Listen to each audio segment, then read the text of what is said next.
ચાલો બાળકો, હાલ આપણે રાષ્ટ્રીય ગીત ગાવાનું છે. બધા ધ્યાનથી સાંભળજો. જન ગણ મન અધિનાયક જય હે ભારત ભાગ્ય વિધાતા. પંજાબ સિંધુ ગુજરાત મરાઠા દ્રાવિડ ઉત્કલ બંગ વિંધ્ય હિમાચલ યમુના ગંગા ઉચ્છલ જલતી તરંગા.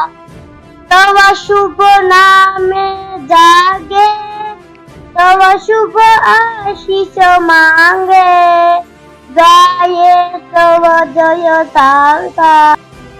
जन गण मंगलदायक जय हे भारत भाग्य विधाता. जय हे जय हे जय हे जय जय जय जय हे. भारत माता की जय.